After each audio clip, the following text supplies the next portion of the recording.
Hello, hello mga kayanggaw! Welcome back to our channel. Once again, yours truly, your narrator and voice actress for this channel, Miss Jem, and my co-voice actor here, Randall.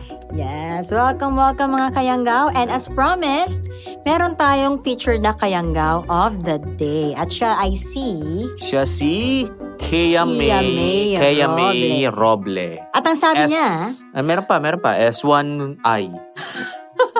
Ito yung sinama talaga. Generate pa lang ata. Cellphone, no? Okay, game. Ang sabi niya ay, isa sa mga video natin to last time. Yung favorite part ko, yung Bebe Labs. Nabibilaukan talaga ako sa tuwing naririnig ko yun. So tuwing naririnig niya yung Bebe Labs. Yun yung yung Bebe Mels. Yung may katawagan Bebe Mels, Bebe Boy, Bebe Girl. Walang Bebe Labs to, no? Bebe Mels. May Bebe Meron Labs. ba doon Bebe Labs ba doon? Basta may Bebe Mels. Yun yung kwento na yun. Ay, ganun. Kung naaalala ng mga kayanggaw natin. Oo. Ayan, siya yung napili natin dahil talagang nakikinig talaga siya. Yun, naalala ko na, Bebe Labs yung tawagan doon nung lola, nung nanay tatay. Oo nga, naalala ko na, oo. Kaya siya natatawa kasi kumbaga mga thunders na, tapos ang tawagan pa rin nila, Bebe Labs, di ba? Lakas makabata. Siguro ganun din sa kanya, yung tawagan nila na doon. Kaya nakarelate siya, Nakarelate siya. Ayun, maraming salamat, Kea May, and congrats. Ikaw ang ating kayanggaw of the day. O, di ba? Maiksi lang siya, pero dahil nga medyo kakaiba siya, nakaagaw pansin siya sa atin. So mga kayanggaw, kailangan yung comment nyo, iba naman sa lahat. Hindi parang copy-paste na, di ba, na pare-pareha sa iba. So, kailangan gawin nyo, tama, huwag nyong gawin generic, kailangan kakaiba siya para mapansin namin at ma-feature din sa ating video. Gusto nyo, type nyo G-words. Kaya Jeje mo, no? Ako gaga. Kagaga. Ayun. At ito na nga, mga kayanggaw. Huwag na natin patagalin, Miss Jem. Ang istorya natin ngayong araw ay istorya ni Rose. Yan. Jack, ako kaya si Jack dito? At ito na nga mga kayanggaw, humanda na kayo at kumapit na kiligin at kilabutan sa istorya natin ngayong araw.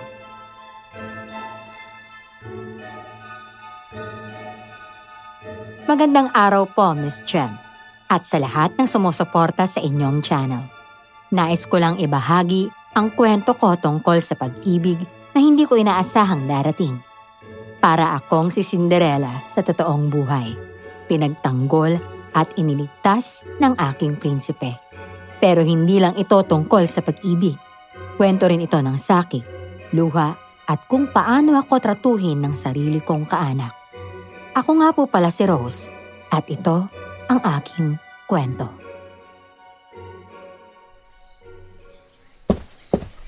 Rose! Ang tanga-tanga mo talaga! Oo! Pinapainit mo talaga ang ulo kong babae ka. Di ba't sinabi ko na sa'yo na bantayan mo ang sinaing? Hindi lumalandi ka rin sa magsasaka yun. Halika rito na matuto ka! Aray! Chong! Tama na po! Aray ko! Yung buko! Ano? Hindi po ko lumalandi kay Joseph. Magkaibigan lang po talaga kami. Chong! Aray! Maawa na po kayo! Aray! Hindi ako naaawa sa'yo, babae ka. Dahil wala kang kwenta. Alam mo, ano kaya kung palayasin na lang kaya kita rito sa bahay? Total, wala ka namang ambag dito. Dagdag pahalamunin ka lang. Sa magulang ko naman po yung palayang pinagkakakitaan ninyo Kaya wala po kayong karapatang palayasin ako sa pamamahay na to. Dahil bahay din po namin to ng mga magulang ko. Wala ka talagang respetong babae ka. Hindi ba sapat na pinapakain kita? Wala kang utang na loob. Hoy, tandaan mo to, Rose. Wala nang sayo sa bahay na to, pati sa lupa. Lahat ang sakahan na sa akin na. Bata ka pa nung namatay ang mga magulang ko kaya wala kang alam. Iniwan na nila sa akin ang lahat dahil hindi ka nila mahal. Hindi po totoo yan. Mahal po ako ng mga magulang ko. Kayo lang naman po yung nagsasabi ng ganyan sa akin Kahit ilang beses niyo pong sabihin na hindi nila ako mahal, hindi po ako maniniwala. Hindi paliwalaan mo, gusto mo paliwalaan. Diyan ka babagsak sa magsasakang yan. Tignan ko lang kung hindi ka gagapang sa gutom kapag inasawa mo ang lalaking yan. Magkaibigan lang po talaga kami ni Joseph, Chong. Wala pong namamagitan sa aming dalawa. Siguraduhin mo lang dahil ipapapatay ko ang taong yun kapag nalaman ko may relasyon kayong dalawa. Sige na, magsahin ka na ulit. Kakain na maya-maya si Linda tapos wala pang nakahain. Ikaw talagang iahain ko mamaya,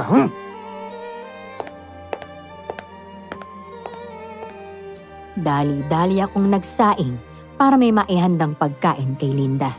Ang pamangkin ko. 7 taon pa lang ako nang mawala ang mga magulang ko. Mula noon, madalas akong alipustahin, ipahiya at sakta ng sarili kong tiyuhin. Pero wala akong lakas ng loob umalis.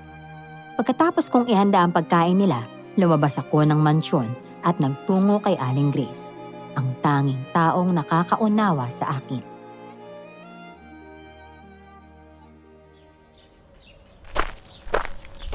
Oh, bakit ka nandito?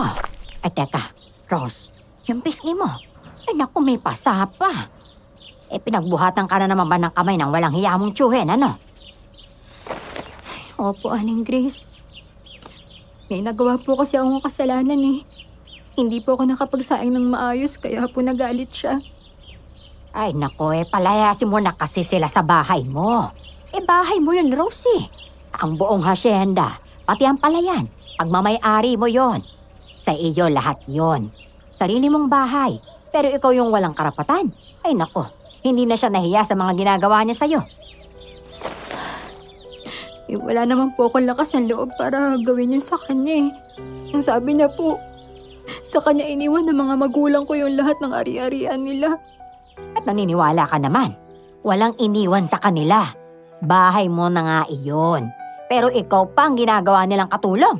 Aba, ang kapal talaga ng pagmumukha ng hayop na yun, oo. Hayaan mo, darating din ang karma niya.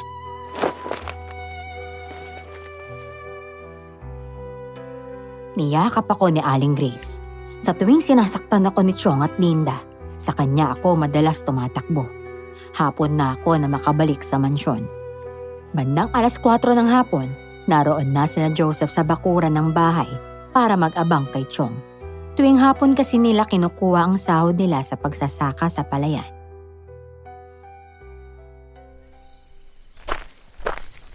O, saan ka naman galing? Kanina pa nagmumuring tiyuhin mo. Hindi ka raw kasi nagpaalam na aalis ka. Ay, wala naman siyang pakialam kung makakabalik pa ako o hindi eh. Kamo, baka may utos lang siya kaya nagmumura. Nandyan naman yung anak niya. Bakit kaya hindi yun yung utusan niya? Paano niya utusan yun? Unikaihan niya yun. Ikaw ang tinuturing niyang katulong sa bahay mo. Ay, uy, baka marinig ka niya. Huwag mo masyadong lakasan yung boses mo, ano ka ba? Oh, ayun na pala yung madam ng bahay. Madam na huwad.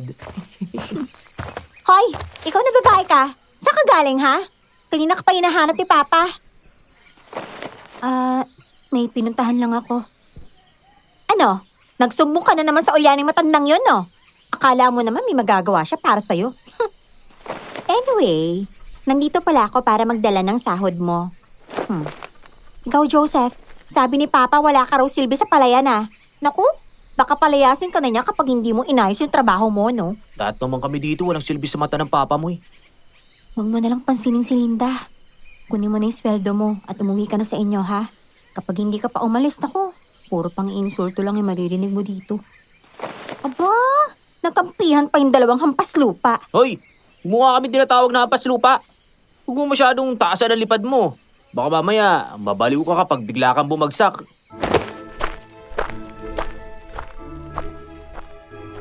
Hindi umimik si Linda dahil hinablot ni Joseph sa kanya ang pera at agad na siyang umalis. Nang sumapit ang umaga, gaya ng madalas kong ginagawa, nagdala ako ng kape at tinapay sa bahay ni Aling Grace para may makain ng matanda. Habang nagkakape kami, napag-usapan namin ang pagkamatay ng mga magulang ko.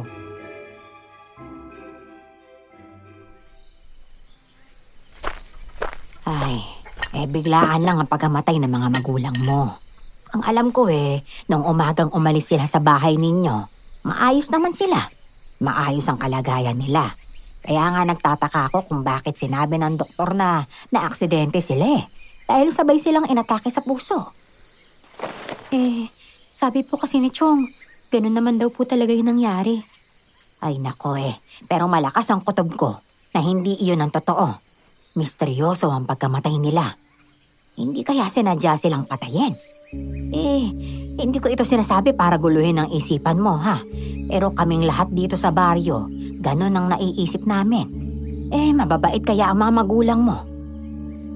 Ay, alam niyo po ba, nung nakaraan, may papel po si Chong na gusto niyang papirmahan sa akin. Pero syempre po hindi ko pinirmahan. Alam niyo naman pong hindi ko po maintindihan yung nakasulat sa papel, di ba? Kasi hindi niya naman po ako pinag-aral. Ay nako, kawawa ka nga talaga. Ikaw ang anak ng may-ari ng bahay na yun at ng mga lupain. Pero ikaw pa yung ginagawa nilang tagapagsilbi sa sarili mong bahay? Ay pambihira. Alam mo Rose, mas mabuti sigurong magsalita ka na rin. Ang pananahimik kasi minsan, wala talagang magandang naidudulot yan. Paano naman po yun? Wala po akong lakas ng loob na lumaban Natatakot po ako kay Chong. Lagi po siyang may baril Sige na po, Aling Grace. Hindi ko na po uubusin yung kape ko Aalis na po ako. Tumango naman si Aling Grace. Kaya naglakad na ako sa kalsada pa uwi. Nakasalubong ko si Mang Bong. Matagal na siyang nagtatrabaho sa asyenda. Pero pinaalis siya ni Chong dahil nakagawa raw siya ng kasalanan.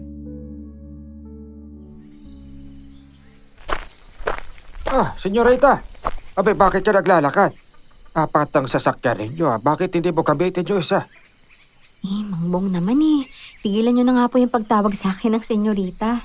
Utusan lang po ako sa bahay na to. Ay, pupapayag ka naman na maging utusan lang. Alam mo kung ako sa'yo pupunta ako sa munisipyo. Pagtatanong-tanong ako tungkol sa ari-arian ng mga magulang mo.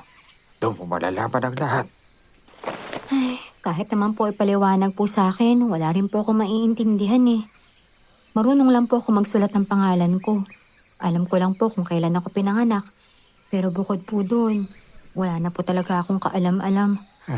Grabe ang parusa nila sa'yo, Kaawa-awa ka sa kamay ng tiyuhin mo. Hayaan mo lang, Rose. Lakasan mo lang ang loob mo. Abay, tiisin mo muna ang lahat. Alam kong darating ang araw na mababawi mo rin ang lahat ng para sa'yo. Sana nga po. Kung may kakilala lang po sana akong abogado. Kaya lang, wala rin naman po akong pera na pambayad Isa pa, wala po ako naiintindihan pagdating sa mga ganyang bagay. Babay mukhang sasakyan ata yan ng tiyuhin mo. Rose, bakit ka naman nandito? Kung talagang babae ka, sumakay ka na. May malagang bagay na sasabihin sa'yo at tiyuhin mo, dalihan mo.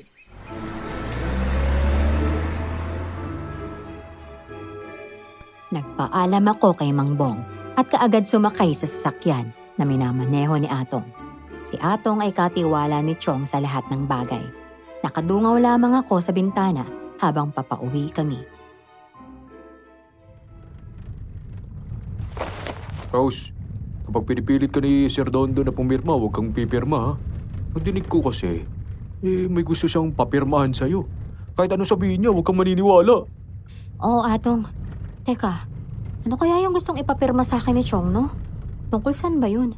Hindi ko alam Basta huwag ka nalang pumirma. Alam mo, awang-awa na talaga ako sa'yo Sinasaktan ka na nga nila, parang hindi ka pa pinapakain ng masasarap.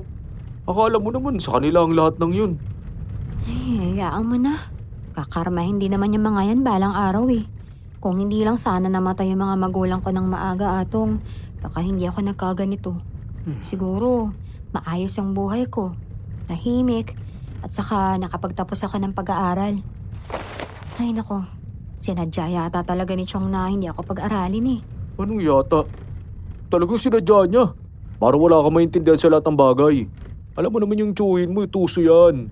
15 anyos lang ako nung magtrabaho sa kanila kaya sa ulado ko ng mga galawan yun.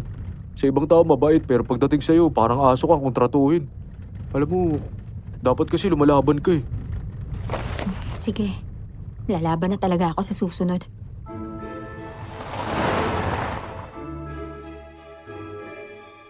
Nang makarating kami sa bahay, bumungad sa akin ang tiyahin ko at pinsan kong nakaupo sa sofa. May papel sa harapan nila, pati ballpen.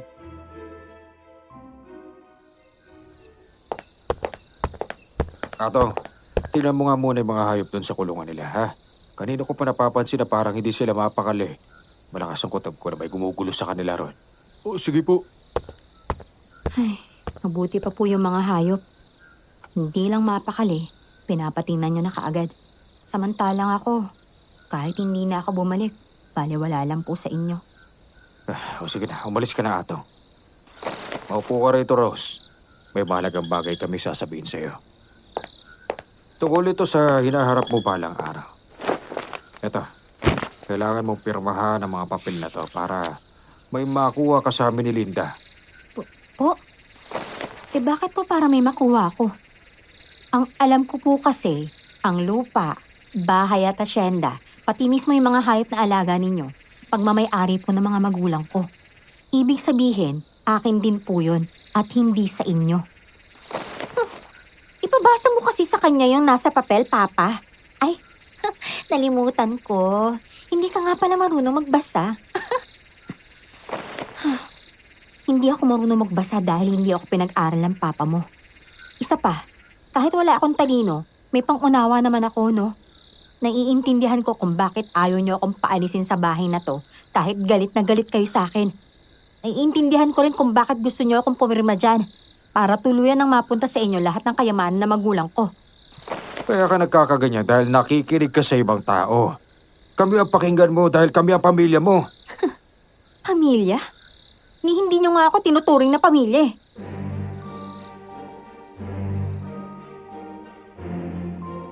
Nagalit si Linda nang sabihin ko yon sa kanila. Tumayo siya at lumapit sa akin. Bigla niya akong sinampal ng 2 beses. Hinila niya ang buhok ko at ibinagsak ako sa sahig.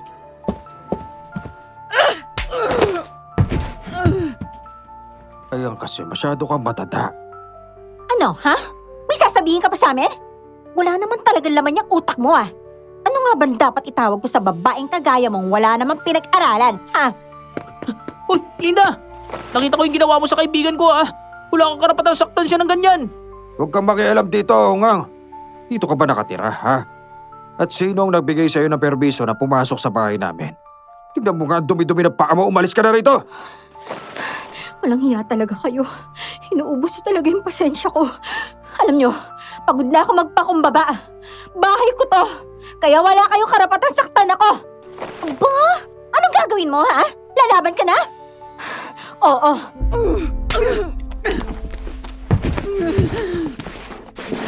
Tumayo ako at sinabunutan siya dahil sa sobrang inis ko sa kanya. Hinila ko siya ng malakas sa buhok. Gaya ng ginawa niya sa akin. Sinipa ko siya sa mukha, pero bumagsak ako nang suntukin ako ni Chong sa tagiliran.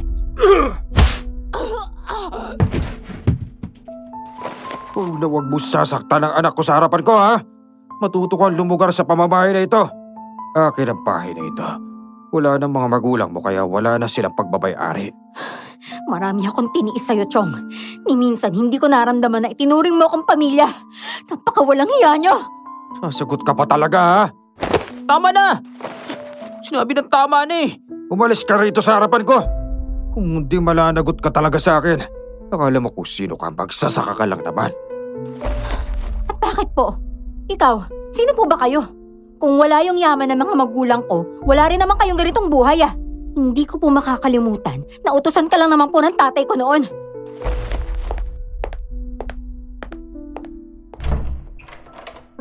Napatiimbagang si Chong nang marinig ang sinabi ko. Dinala ko si Joseph palabas ng bahay habang hawak ang tagiliran ko.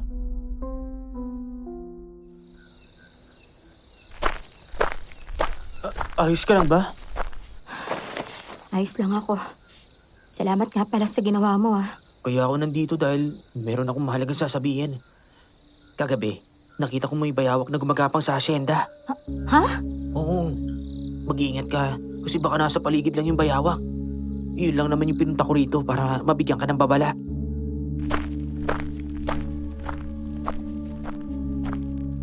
Tumango ako sa kanya, kaya umalis na siya papuntang palayan. Galit na galit ako sa tiyuhin ko, pero wala akong balak gumanti. Ang gusto ko lang sana ay lumayo sa kanila. Kaya lang, hindi rin ako makakaalis dahil mayroon silang tauhang nagsusubaybay sa akin. Makalipas ang 2 araw, natulog pa ako sa higaan ko noon. Nagising ako nang ihampas ni Chong ang damit niya sa mukha ko.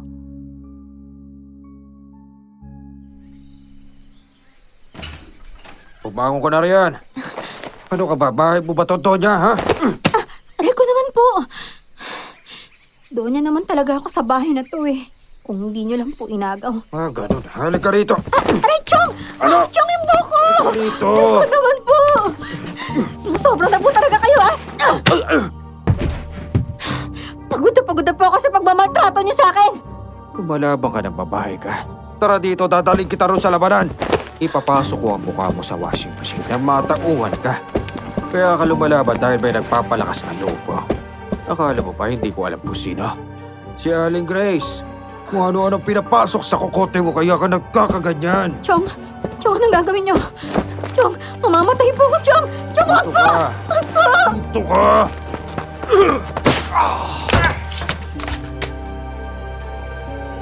May humila sa akin, kaya hindi natuloy ni Chong ang pagpasok niya ng ulo ko sa washing machine. Si Atong ang dumating para tulungan ako. Sir Dodon! Atong, huwag kang mangingialam dito! Sinisweldohan kita para magtrabaho sa amin, hindi para kumampi sa babaeng yan! Diyos ko, salamat na dumating ka, Atong. Sobra na po to, hindi na po to tama. Sumusobra na yung pagmamaltrato niyo sa kanya. Alam mo sa sarili mo na kapag may nangyari kay Rose, ikaw ang masisisi. Wala ka na ron! Kaya kong lusutan ang lahat. Hindi mo kaya lusutan ang lahat, lalo na po sa amin. Lalo na't marami kami nakakakita na at nakakaalam na ginagawa mong hindi maganda sa kanya. Hayaan niyo naman po mabuhay si Roso nang hindi niyo sinasaktan. Huwag kang mangialam dito, sabi! Hindi habang buhay ay may gagawa niyo itago ang lahat. Natatakot lang ako sa maaaring kahantungan ninyo ni Linda kapag nabunyag na ang lahat.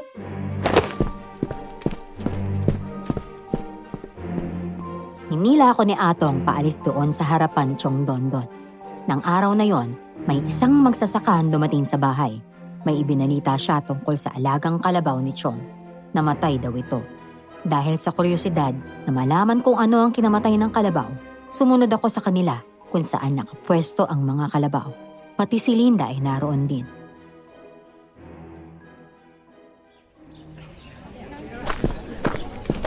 Anak na buwisit talaga. Anong nangyari sa mga kalabaw ko? Sino sa inyo ang may gawa nito? Wala sa amin na may pumatay niya, no? Tignan niyo po, may mga kalmutang kalabaw niyo. Mayroon din kagat na parang mula sa matulis na kuko. Hindi yata taong may gawa nito kundi hayop. At anong hayop naman? Hanapin niyo ang hayop na yan. Ang makakakita ay susulan ko ng malaking halaga. Papa, ipalibing niyo na lang po yan. Mas kailangan natin maasikaso yung mga palay kaysa dyan, no? Kung sa bagay, tama ka nga, anak. Isang kalabaw lang naman yan eh. Marami pang natitira. Tutulungan niyo na lang ilibing ang kalabaw na yan. At ikaw, Rose, maglaba ka ulit dun sa bahay. Hindi yung nandito ka at nakikichismis. Ang kalabaw na to mula pa sa mga alaga ng mga magulang ko nun. Kaya may karapatan akong pumunta dito, no? O ano, sasaktan mo na naman ako dahil sumagot ako? O di sige, ipakita mo sa lahat kung paano mo ako tratuhin ng masama.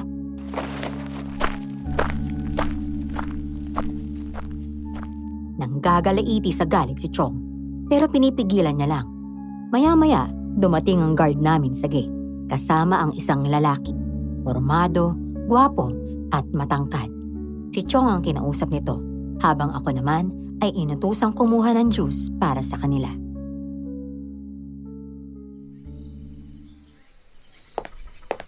Ito na po yung juice ninyo.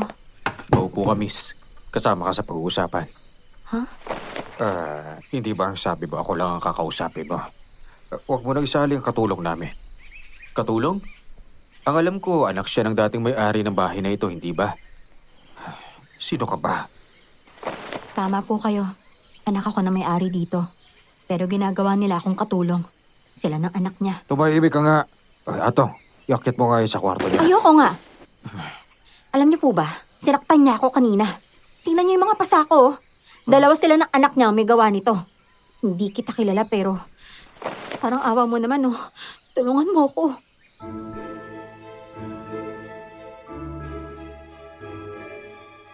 Napatingin ang lalaki sa mga pasako.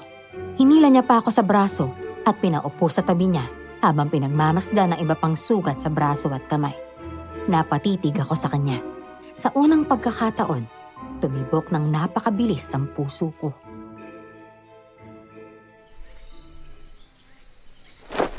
Alam mo, sabihin mo na lang kung sino ka. Dahil kung hindi, ipapakaladkad kita palabas ng pamamahay ko. Wala kang karapatang paalisin ako sa pamamahay nito dahil hindi naman to sa'yo. Isa nga pala akong abogado. Abogado may hawak sa mga dokumentong tungkol sa mga mamanahin ni Rose. Narinig mo yan, Chong? May hawak siyang dokumento tungkol sa mamanahin ko. Walang matitira sa'yo kapag kinuha ko lahat ng yan. Ayan kasi, karma talaga. Huwag mo nga akong lokohin, tanga.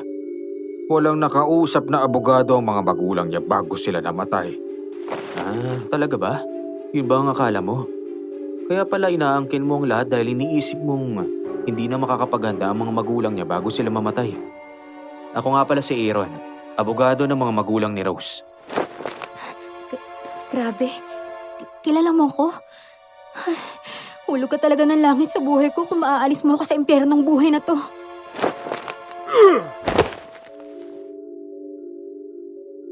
Tinangkang sampalin ni Chong si Aaron, pero nasalo ng lalaki ang kamay niya. Buong lakas niya itong piniga at saka inihampas sa mukha ni Chong ang mga papel na dala niya.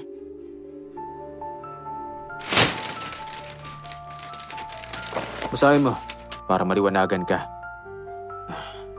Buisit talaga. Sige, babasahin ko. Oh, ito. Nakasulat dito na hindi patuloy ang naipapasa kay Rose ang lahat. Kaya may karapatan pa ako dito. Dahil kapatid ako ng nanay niya. Ikaw, ipapakulong kita dahil trespassing ka. Hindi mo ko kayang ipakulong. Dahil hanggat hindi pa natatapos ang pagsasalin ng mga kayamanan sa pangalan ni Rose. Sige, pakinabangan mo muna. Teka, kung ganun, wala pa pala sa pangalan ko ang lahat? Bakit ganun ang bagal mo namang kumilos? 7 taon nang patay ang mga magulang ko Ang tatay ko kasi ang may hawak ng dokumento na yun. Namatay rin kasi ang tatay ko kaya hindi ko nalaman kaagad na mayroon palang ganito. Huwag kang mag-alala. Konting tiis na lang. Mababawi mo ang lahat. Makukuha na ni Rose ang lahat! Yes! Hoy, huwag kayong magpapakasaya ngayon. Hindi ako papayag na mabawi niya o makuha niya ang pinaghirapan ko. Ano naman ang gagawin mo? Magpapatawag ka ng pulis? Sige, gawin mo. Para diretso ka ng makulong.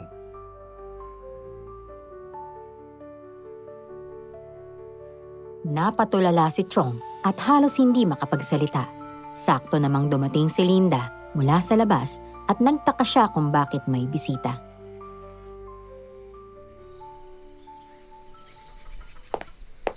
Oh, sino naman ang taong to?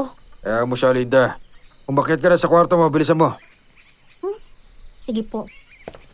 Gusto kong umikot sa buong lupain ni Rose. Gusto kong makita ang lahat ng mamanahin niya. Ang aga-aga talaga pinapainit mo ang ulo ko. Sige, gusto mong gawin yan? Hadi gawin mo. Pupunta ako sa abogado ko ngayon. Atong, halika na. Uy, salamat talaga Pero ang totoo, abogado ka ba talaga? Patingin nga ako ng mukha mo. Okay naman. Gwapo. Yung formal din naman tingnan. Saka yung sapatos mo. Parang pang mayor, Teka, paano mo nga pala ako nakilala, Iikot na muna ako sa buong lupain sa paligid para alam ko kung anong gagawin ko. Oo na, sige na. Iikot naman tayo Pero pwede naman tayong umikot habang nag-uusap, diba? Mukhang natakot talaga sa'yo si Chong, Grabe, kakaiba ka talaga. Doon tayo mag-ikot sa hacienda. Naku, nagkakagulo pa kasi yung mga tao dyan Alam mo bang namatay yung isang alaga ni Chong na kalabaw? Parang nilantak ang kainin ng isang mabangis na hayop Tapos kwento ng kaibigan ko, may nakita raw siyang bayawak na gumagapang Madaldal ka nga talaga, no? Sige na, doon tayo sa hacienda. Sungit naman ito. Papunta naman na tayo dun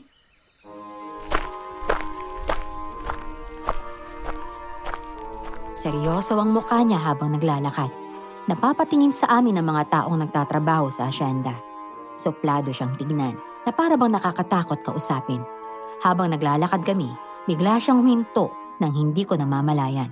Nakasunod lang ako sa likuran niya, kaya bumangga ako sa malapader niyang likod.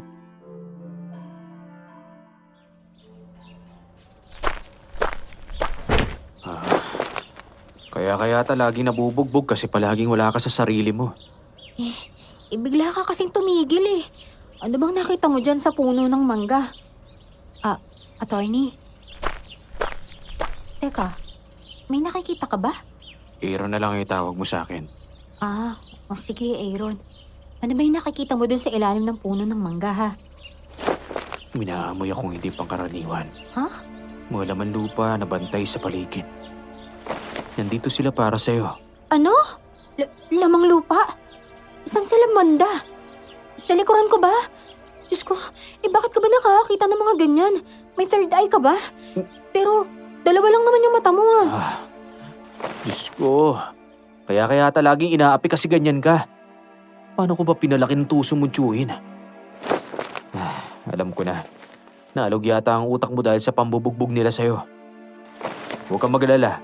Naiintindihan kita. Kaya okay lang kung ganyan ka.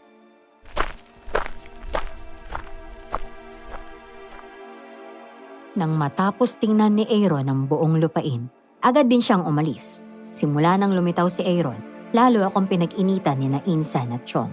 Madalas nila akong pagbuntunan ng galit. Pero hindi na nila ako sinasaktan.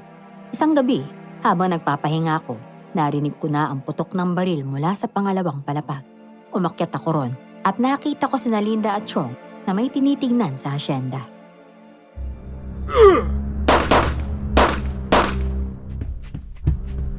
Chong, bakit po kayo nagpapaputok ng baril? Ano po bang nangyayari? Ako pa! Hindi kaya may kinalaman yung babaeng yan sa nilalang na nakita natin, ha? Oo, maaaring tama ang hinala mo. May kinalaman talaga siya sa mga nangyayari. Ikaw ang may pakana ng malaking bayawak na yun, ano? Ha? Malaking bayawak? Oo, malaking bayawak. Yun ang nakita namin kanina. Ikaw ang tumatakot sa amin ng anak ko. Walang iya ka talaga, babae ka! Teka lang po. Bakit naman po sa akin ninyo sinisisi yung pagkakita ninyo ng bayawak? Nung nakaraan nga po, nagkwento rin sa akin si Joseph na may nakita talaga siyang bayawak dyan sa hasyende. Baka yun po yung nakita ninyong bayawak at nakita rin ni Joseph. Iisa lang yun. Ay nako, nagkukunwari ka pang wala kang alam. Wala naman talaga akong alam, Linde. Wala nga akong ginagawang masama sa inyo. Kayo lang tong gumagawa ng masama sa akin, no? Ay naku, Papa, natatakot na ako, ha? Paano kung bigla na lang umatake yung bayawak sa atin tapos madisgrasya tayong dalawa? Hindi yun pangyayari, anak. Magtiwala ka lang sa akin. Hindi ako papayag na saktan ka na kahit sino o ano bang nilalang.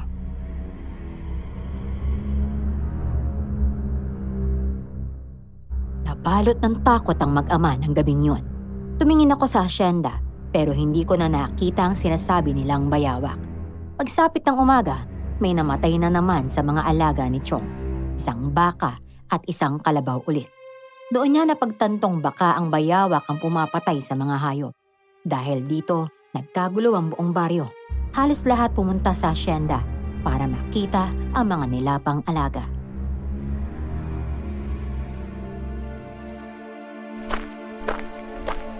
Hindi na yata ito magandang senyales, Dondon. Mukhang binabalas na ang hasyenda sa pangangalaga mo. Kung ako sa'yo, isuko mo na yan kay Rose. Baka sakaling bumalik sa normal ang lahat. Hindi ko hinihigi ang komento mo, tanda. At isa pa, anong ginagawa mo rito? Hoy, wala kayong karapatang pumasok sa hasyenda nang walang pahintulot ko. Wala po kayong karapatang paalisin sila, ha? Dahil ang hasyenda na to mapupunta sa akin balang araw. Gagawin ng abogadong yun ng lahat para matapos ang pagpoproseso ng dokumento. Kayo po yung paaalisin ko kapag nakuha ko ng lahat ng yun.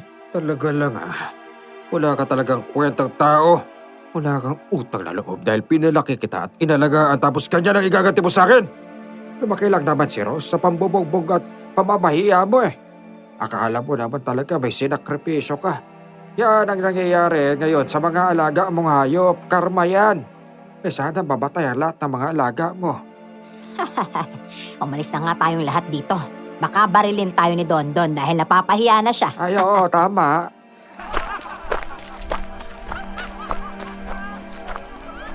Napansin kong wala si Joseph sa hasyenda ng mga sandaling iyon. Hinanap ko siya at hindi ko inaasahang makikita at maririnig ko silang nag-uusap ni Linda sa likod ng bahay kung saan walang nakakakita.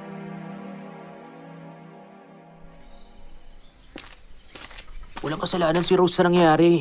Hindi siya yung nagpadala ng bayawak. Wala siyang kinalaman sa pagkamatay ng mga alaga ninyong hayop. Siya lang naman yung may intensyong takutin kami ni Papa. Mabait si Rose. Kaya ako nga siya pinagtatanggol eh. So ano, magising ka na sa katotohanan. Ang papa mo ang masama rito, hindi si Rose. Nag-aalala lang ako sa'yo. Huwag kang matakot. Poprotektahan kita laban sa bayawak na yon. Talaga? Oo. Total, nagiging mabait ka na rin naman na sa akin eh.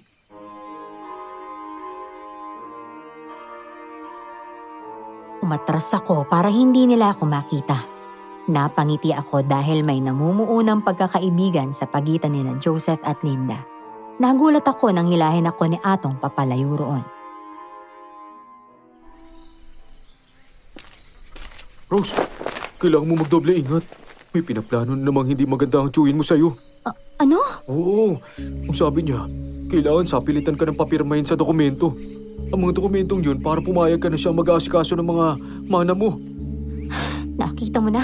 Napaka-traidor talaga niya. Sinabi mo pa. Ang alam ko, dun pala nakatira yung abogado sa kubo ni Mang Bong eh. Puntahan mo siya at tanungin mo kung anong pwedeng niyang gawing hakbang. Sige. Pwede bang mamayang gabi samahan mo akong pumunta dun sa kubo ni Mang Bong? Magpapasama tayo sa pagpunta sa kubo ni Aaron dahil siya yung nagmamay-ari nun eh. Oh, sige. Pero siguraduhin mo lang na hindi ka na mahuhuli ha. Masama ang budhi ng tiyuhin mo. At anumang oras, pwede ka niya patayin para makuha niya lang ang gusto niya. Oo, alam ko.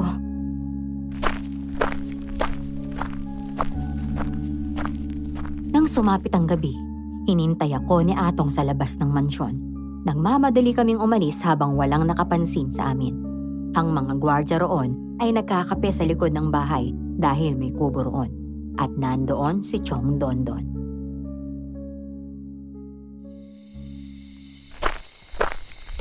Alam mo ba kung ano pinag-uusapan ng mga yon?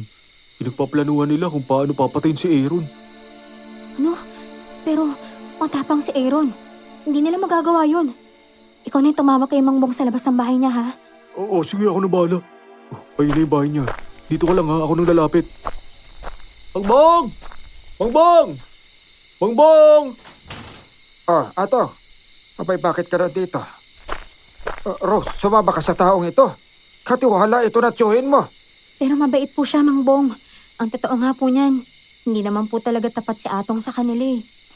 Kaya po kami nandito dahil gusto namin samahan mo kami papunta sa bahay ni Aaron. May kailangan siyang malaman tungkol sa mga hakbang ni Dondon. Oo nga po, Mang Bong. May masamang plano po si Chong sa kanya. Ganun pa. O sige, puntahan natin siya doon sa lumang kamalig ko. Tara, halika na kayo.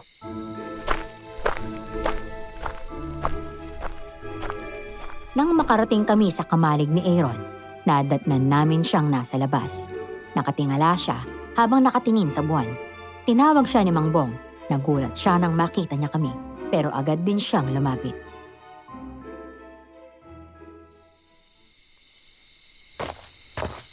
Aaron, kaya kami nandito dahil may itatanong ako. Kumusta na pala yung pag-aasikaso mo ng mga dokumento?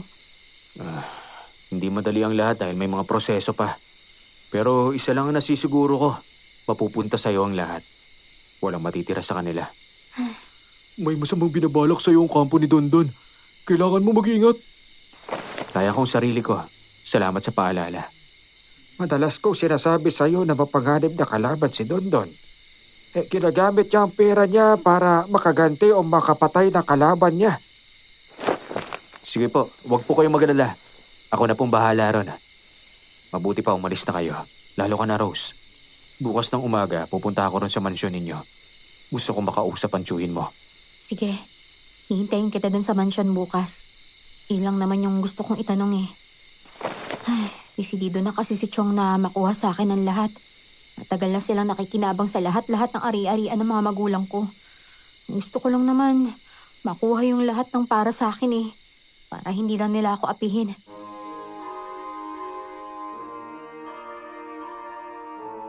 Tumango sa akin si Aaron kasabay ng ngiti niya. Pagkabalik namin sa bahay, sinalubong agad ako ni Chong ng malakas na sampal.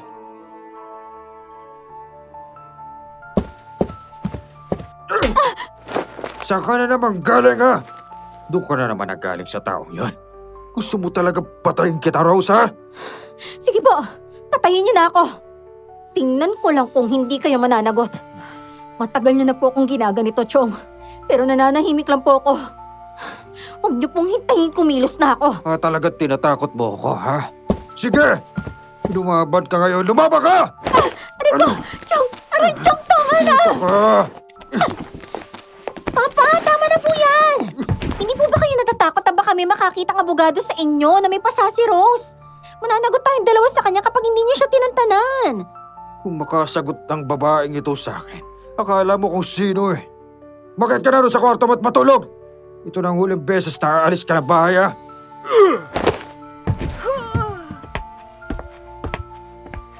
Napatingin sa akin si Linda na para bang naaawa siya sa akin.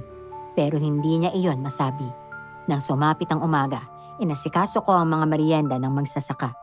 Utos iyon ni Chong. Mahapdi ang bibig ko na siyang natamaan ng sampal ni Chong. Pagtingin ko sa salamin, basag ang ngungso ko. Lumabas pa rin ako para makita ng lahat ang nangyari sa akin. Nadatnan ko nag-uusap sina Joseph at Linda sa sakahan nung mga sandaling iyon.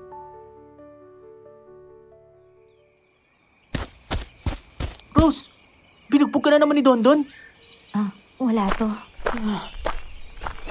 Ay, si Papa talaga hinigawa niyang kagabi. Kinausap ko naman na siyang tigilan niya na si Rose eh. Pero pati ako, parang gusto niya nang saktan. Linda, hindi na magandang ginagawa ng tatay mo. Alam mo yun sa sarili mo mismo, di ba? Eh ano naman gusto niyong gawin ko, Joseph? Wala naman ako magagawa eh. Kapag hindi ko sinunod yung gusto ni Papa, pati ako papalayasin nun, no? Nice. Ako, nandyan yung tatay mo, Linda. Mamaya magagalit pa yan sa'yo dahil nakipag-usap ka kay Joseph.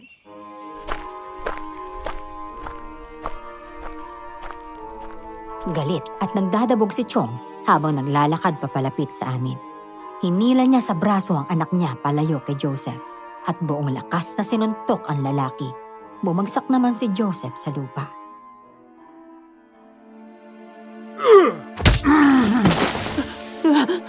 Lumayo ka sa anak ko ha. Alam ko na ang ganyang galawan, Joseph. Gusto mo magkaroon ng magandang buhay kaya ang anak ko ang tinatrabaho mo. Nagkakamali ka na mauutakan. Wala naman ako ibang intensyon sa anak ninyo. Chong, ano ba? Wala naman pong ginagawang masama si Joseph pa. Kayo lang po yung nag-iisip ng hindi maganda dyan eh. Apa naman eh. Bitawan niyo na po ako, aray. Kaya demonyo yung tawag ng iba sa inyo eh dahil para talaga kayong demonyo. Ano? Huwag ka sasagot sa akin ng ganyan ha. Hindi mo alam ang sinakripisyo ko para sa'yo. Buisit ka. Huwag mong sabihin ginagaya mo na si Rose. Aray! Sinasampal niyo na rin po ako sa harap ng ibang tao. Anong klase kayong ama ha? Isang ama na handang gawin ang lahat para mabigyan ka ng magandang buhay, Linda.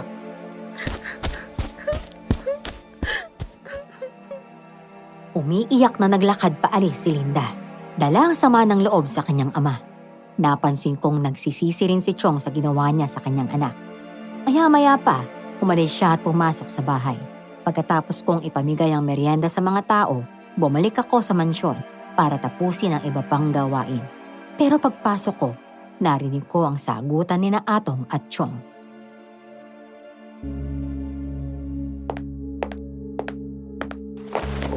Ang akin lang naman po.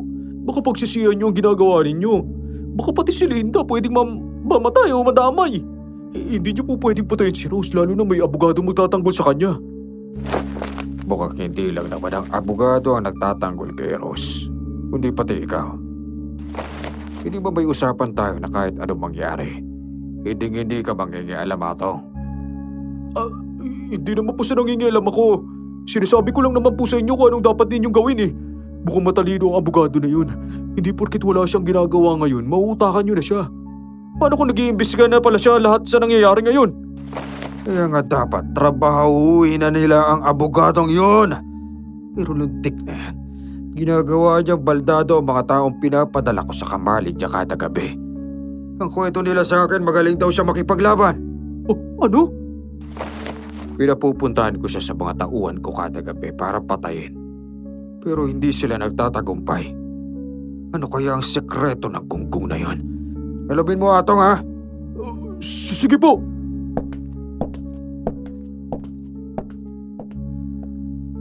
Nang dadaan na si Chong sa harapan ko, nagtago ako para hindi niya ako makita. Si Chong mismo ang nag-drive ng sasakyan papunta sa negosyo na inaasikaso niya. Negosyo na pag-aari noon ng mga magulang ko. Nilapitan ko si Atong at napakamot siya sa bato.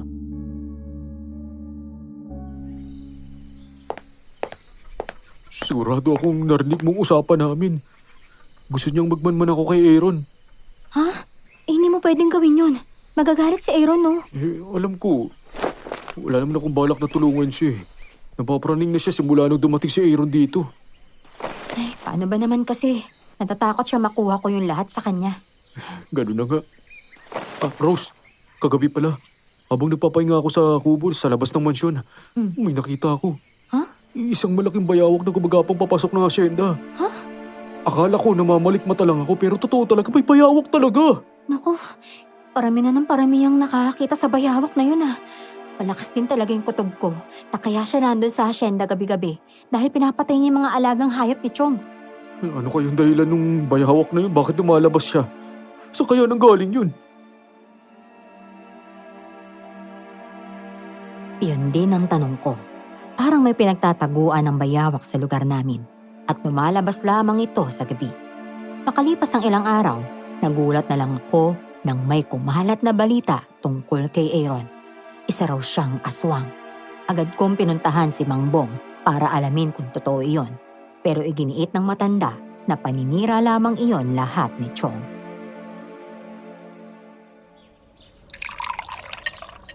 Wala na magnaniniwala sa tiyuhin mo. Paano maniniwala ang mga tao alam nilang gusto niyang paalisin si Aaron dahil takot siyang makuha mo ang lupa at bahay. Pero, paano niyo naman po nasabing aswang si Aaron? Ilang araw na nga po kaming hindi nagtatagpo ni Chong sa bahay dahil madalas na siyang umaalis Ang sabi ng ilan, nasaksya daw mismo ng tiyuhin mo na naging aswang si Aaron. Ha? Tapos unti-unti naging bayawak.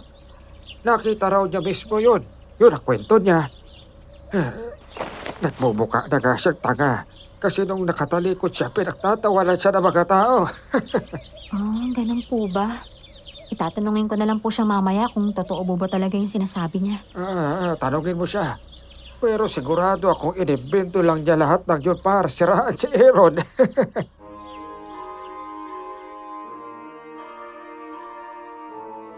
Kahit ako, hindi rin naniniwala na si Aaron na isang aswang o bayawak. Dumalaw muna ako kay Aling Grace bago umuwi sa bahay. Nakita ko ang matanda na naglalagay ng asin at bawang sa labas ng pinto.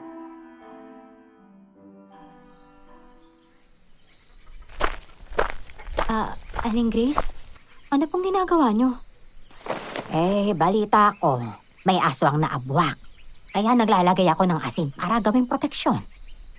Isa po ba kayo sa napaniwala ni Chong na may aswang? At si Aaron po yun?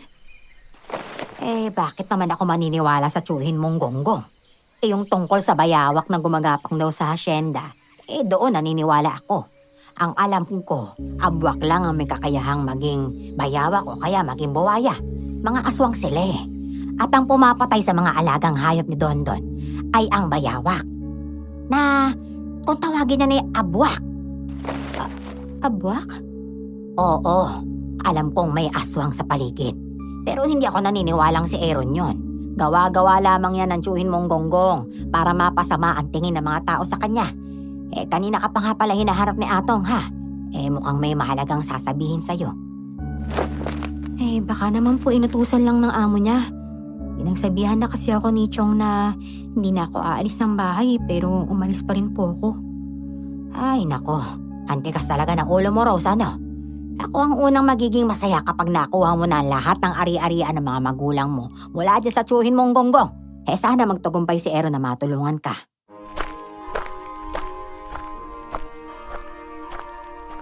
Ngumiti naman ako kay Aling Grace. Umuwi na ako sa bahay para magsaboy ng asin sa may bintana para hindi ako mabiktima ng abwak na sinasabi niya. Sinalubong ako ni Atong. Hinawakan niya na mahigpit ang kamay ko. Ramdam kong nanginginig siya, kaya naisip ko na baka magtatapat siya ng pag-ibig sa akin. Kaya naman inunahan ko na.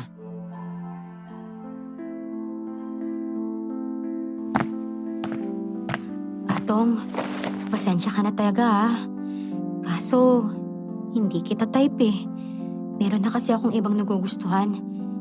Pero, hindi ko nga lang alam kung gusto niya rin ako. Hanggang kaibigan lang talaga yung turing ko sa'yo. Pasensya na Ano pinagsasabi mo? Inunahan na kita. Hindi ka ba magtatapat ng pag-ibig sa akin? Hindi! Grabe ka naman. Hindi naman kita type, no? Ano naman gagawin ko sa babae isip bata kagaya mo? Mayroon lang akong mahalaga sasabihin to ko sa mga magulang mo. Kaya lang, hindi ko alam kung paano ko sisimulan eh. Ano ba kasi yun? Hindi mo naman nakilala yung mga magulang ko Hindi nga. Pero may alam ako tungkol sa kanila. Ha? Hindi naman siguro lingid sa kaalaman mo na kilala bilang mga aswang ang mga magulang mo, hindi ba? Alam ko yun pero simula nang mawala sila, ni isa wala namang nabanggit sa akin tungkol sa pagiging aswang nila. Ikaw na lang ulit. Naniniwala ka ba na aksidente pagkamatay nila? Ewan ko. Hindi ko alam. Marami yung nagsasabi na aksidente pero meron naman nagsasabi na sinadya daw yung pagkamatay nila. Rose, ang pagkamatay kasi ng mga magulang mo ay... Ato, halika rito, may sasabihin ako sa'yo.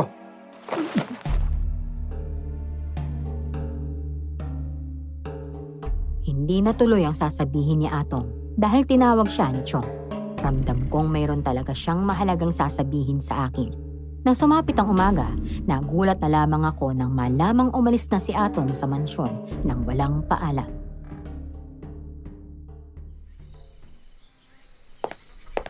Napakawalang hiya ng lalaki yon. Hindi siya pwedeng umalis ng ganun-ganun lang. May kailangan pa siyang ipaliwanag sa akin. Papa, baka napagod lang siya sa kung ano-anong iuutos niyo. Utos ka kasi Bakit binabayaran ko naman siya? Ang sabihin mo meron siyang planong hindi maganda sa akin. Huwag niya lang talaga akong tatraidorin. Alam ko na, ipapahanap ko na lang siya sa buong baryo. Chong, hayaan niyo na po si Atong. Kung gusto niya magpahinga sa pagtatrabaho, hayaan niyo Tumahimik siya. ka! Hindi ko naman hinihingi ang opinion mo. Ikaw ang may kasalanan ng lahat ng ito, Rose. Ganyan naman po kayo lagi sa akin eh. Lagi ninyong sinisisi sa akin ang lahat. Hindi ko nga po maintindihan kung ano bang naging kasalanan ko sa inyo. Rose, umakyat ka na lang muna sa kwarto mo ha. Ako nang bahala kay Papa.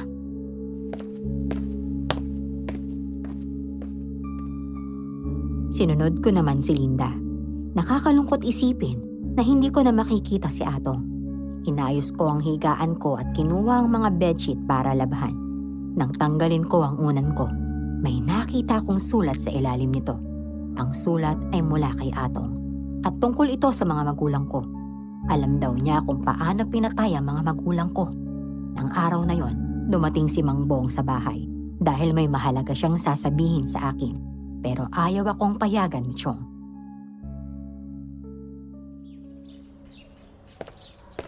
Maraming problema ang dumatay sa lugar na ito dahil sa Aaron na yan. Ikaw yata ang nagpatawag sa kanya rito, Mang Bong. Gusto niyo pa talagang sirain ang buhay ko at ng anak ko. Sa anong dahilan? Magbibigay ako sa iyo ng pera, paalisin mo lang ang Aaron na yan. Alam ko na po yung dahilan kung bakit gusto ninyong papaalis si Aaron. Ayaw ninyong mabawi ko ang lahat sa inyo. At ngayon, susubukan niyo pang bayaran si Mang Bong ha? Para lang magtagumpay kayo sa masama ninyong binabalak? Wala akong balak kunin ang lahat sa iyo. Hatiin natin sa dalawa. Hindi po. Hindi po ako maramot. Pero walang hati ang mangyayari kapag nabawi ko ang lahat ng para sa akin. Ilang taon niyo po akong pinarusahan at ginawang katulong sa sarili kong pamamahay. Hindi ba kayo nahiya, Chong, ha? Tama na yan. Isasama ko na si Rose sa ayaw mo man o sa gusto. Hindi na siya bata para pigilan mo pa. Itong tandaan mo dun. May utang ka pa sa akin. Wala ka rin namang magagawa. Hihintahin na lang namin na mailipat sa pangalan ni Rose ang kayamanan niya. At ikaw, mabalik ka sa pagiging mahirap. Tandaan mo yan!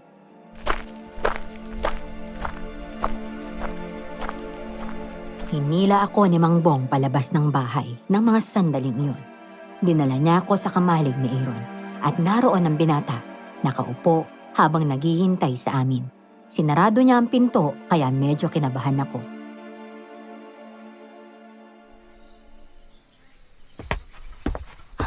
Mang Bong, ano po bang nangyayari? Bakit po kailangan sarado pa yung pinto? Rose, alam kong mabibigla ka sa malalaman mo. Pero una, huwag ka na muna magsalita habang nagsasalita si Aaron. Pwede ba yun? Sige po. Wala naman talaga akong balak sabihin sa'yo ang lahat kung hindi lang ako pinilit ni Mang Bong. Ano kasi, Rose, isa akong aswang. Ano? Aswang? Aswang ka? Literal na aswang talaga? Oo, isa akong aswang. Kumakain ng hilaw na karne, ganun. Diyos ko, Pero huwag kang mag-alala. Hindi naman ako kumakain ng tao.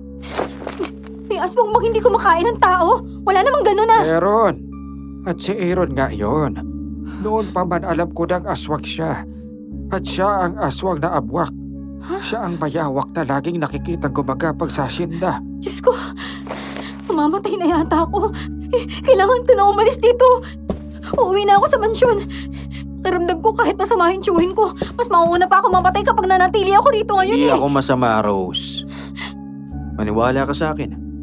Nandito ako para bantayan ka kagaya ng ipinangako ko sa mga magulang mo noon. May ipinangako ka sa mga magulang ko? Hmm. Paano? Magkasing edad lang naman tayo ah. 7 taon lang ako nang namatay mga magulang ko. Sigurado naman akong 7 taon ka lang din nun kasi nga magkaedad tayo. Diyan ka nagkakamali. Ang totoo niyan, matanda na ako. Ha? Pero mukha lang akong bata dahil sa isa akong aswang. Hinabilin ako ng nanay at tatay ko sa isang aswang. Aswang naman ang nanay mo. Swerte mo lang at hindi ka nagmana sa kanya, Rose. Kailangan mo si Aaron para may tutulong sa'yo. Naguguluhan ako. Paano ko naman ipagkakatiwala yung sarili ko sa kanya kung alam kong aswang siya? Alam nyo, naguguluhan na talaga ako eh. Pwede bang hayaan nyo na muna ako mag-isip, ha? Diyos ko, ito pa yung isa sa inaalala ko eh. Nawawala po si Atong. May iniwan siyang sulat. Buti na lang kahit papano. Marunong na ako magbasa ngayon. Patingin nga ako ng sulat na yan, Rose. Ito po, basahin niyo po.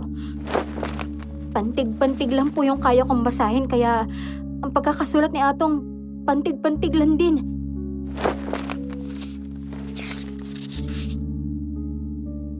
Binasa ni Mang Bong ang sulat at nakita kong bigla siyang nagulat. Binigay niya kay Aaron ang sulat.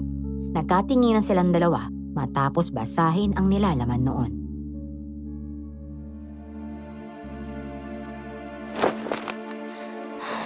Di ba po nakalagay dyan na alam niya kung anong nangyari sa mga magulang ko, kung paano sila namatay? Tama ka, Rose.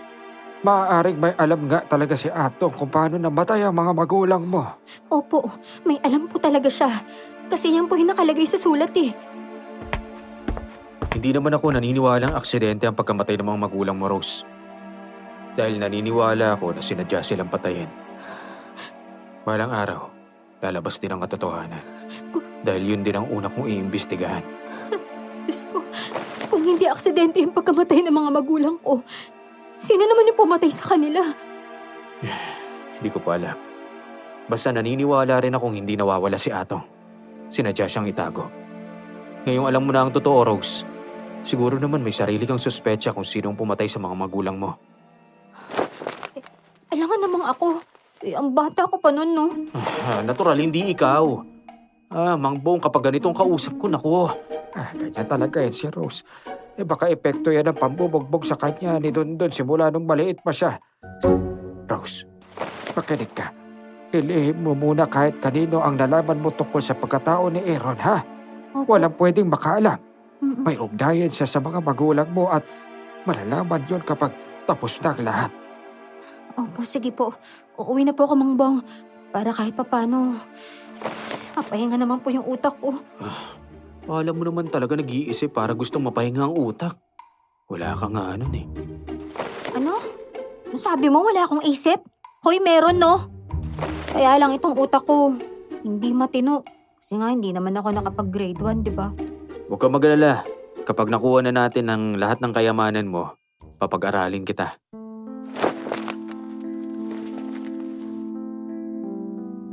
Hinaplos ni Aaron ang pisngi ko. Ang takot ko kanina, napalitan ng kilig. Pero hindi ko iyon pinahalata. Pagbalik ko ng mansyon, nagdilig ako ng mga pinya na itinanim ko. Nagulat ako nang makita ang damit ni Atong. Iyon ang suot niya nung huli kaming nag-usap. Tukuan at punit-punit iyon. Mabilis ko itong itinago nang makita kong papalapit si Chong Dondon.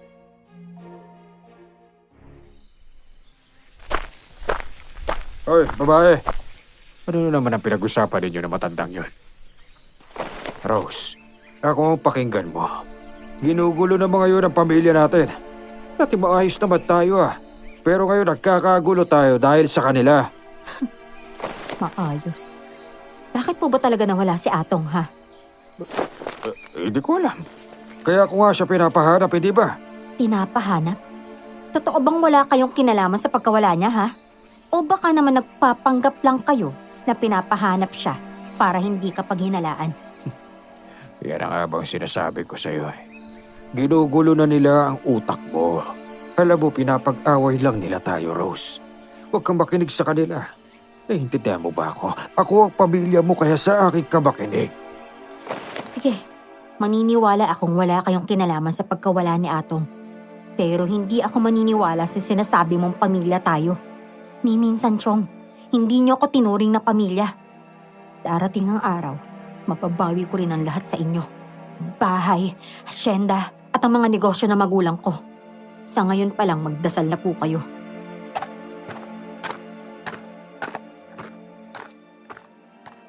Sinigurado kong hindi niya mapapansin ang damit bago ko siya iniwan doon sa pinyahan. Nakipagkita ako kay Joseph at sinabi ko sa kanya ang mga hinala ko kay Chong.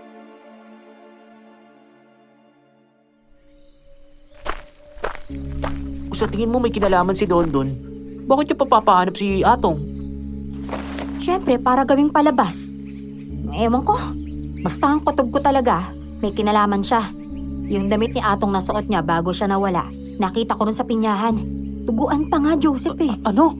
Oo. Si Chong lang naman yung may intensyong alisin si Atong sa landas niya para wala nang sagabal sa kung anumang sikreto niya, di ba? At ito pa, may iniiwang sulat sa akin si Atong tungkol sa pagkamatay ng mga magulang ko. Ang sabi niya sa sulat, alam daw niya kung sino yung pumatay sa magulang ko. Nako, nagbigay siya ng mga ideya tapos bigla siyang mawawala na parang bula. Alam mo, sana hindi na lang niya ginulo yung isip mo. Basta Joseph, pinagtitiwalaan kita ha. Noon pa man, wala naman ako inililihim sa'yo kaya mahirap man pero sasabihin ko sa'yo Alam mo bang aswang si Aaron? Siya yung bayawak na gumagapang sa hasyenda. Isa siyang aswang na abwak. Ano? Hindi makapagsalita si Joseph nang malaman niya ang katotohanan. Ipinaliwanag ko sa kanya ang lahat, pati ang ugnayan ni Aaron sa mga magulang ko. Sa huli, nakumbinsi ko na rin siyang mabait si Aaron at hindi masamang aswang. Makalipas pa ang ilang araw, unti-unti nang nauubos sa mga alagang hayop ni Chong. Sunod-sunod na ang pagkamatay ng mga hayop sa kulungan at hindi lang iisa ang natatagpo ang patay kada araw. Hindi bumababa sa 5. Sa sobrang pag-aalala ni Chong, ako naman ang pinagbuntunan niya ng galit.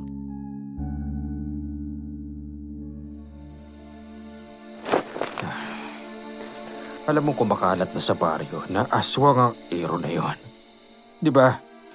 Pero bakit panay pa rin ang lapit mo sa kanya? Alam mo, ikaw yata ang nagdadala ng malas sa buhay namin ng anak ko Diyan po kayo nagkakamali. Ang totoo niyan, ako ang nagdala ng swerte sa buhay ninyo. Kung wala po ako, hindi nyo mararanasang mabuhay ng masarap gaya ng buhay ninyo ngayon, no? Hayop ka talaga. Ang lakas na ng loob mo sumagot ngayon porkit pero ka ng tagapagtanggol. Pagsisisihan mo na nakinig at sumunod ka sa kanila, Rose. Bakit po ba kayo nagkakaganyan, Chong? Ano? Natatakot po ba kayong maagaw ko sa inyong lahat, ha? Ay, hindi nga pala. Hindi ko naman po pala aagawin. Kukunin ko lang ang lahat ng dapat sa akin. Yung pagkawala ni Atong at pagkamatay na magulang ko, mayroon nang nag-iimbestiga. Ano naman ngayon?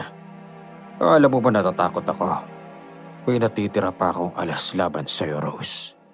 Aswang naman ang nanay mo kaya wala siyang karapatang mabuhay sa mundong ito.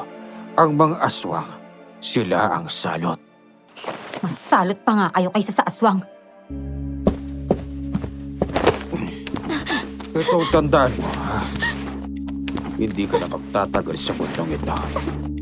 Sana nag-isip ka at hindi mo na lang ako kinalaban. Rico, Chong! Sumabay pa ako!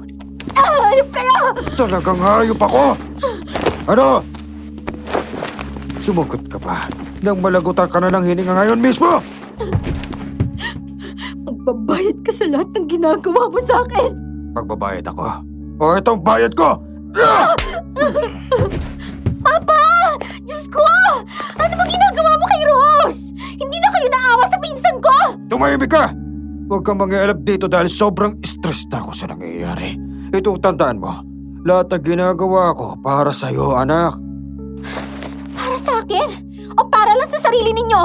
Hindi ko naman po hinilisin yung bagay nito, Papa! Kayong may kagustuhan ng lahat ng to. Simula ngayon, huwag niyo na sasaktan si Rose, ha? Ano? At sino ka para pagsabihan ako ng ganyan? Anak lang kita!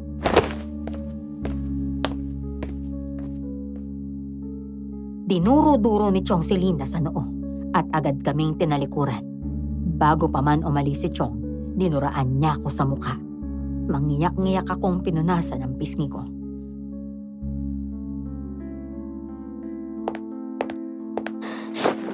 Rose, pasensya ka na. Umalis ka na lang mamayang gabi. Ha? Saan naman ako pupunta? Kahit saan. Basta, huwag ka na magpapakita kay Papa. Sana maayos na lahat para makuha mo na yung nararapat para sa'yo. Linda, teka lang, bakit gusto mo akong paalisin? Kasi, yun lang naman yung paraan para maligtas mo yung sarili mo dito eh. May masamang plano si Papa sa'yo. Mamayang gabi. Ito na lang yung maitutulong ko sa'yo, Rose.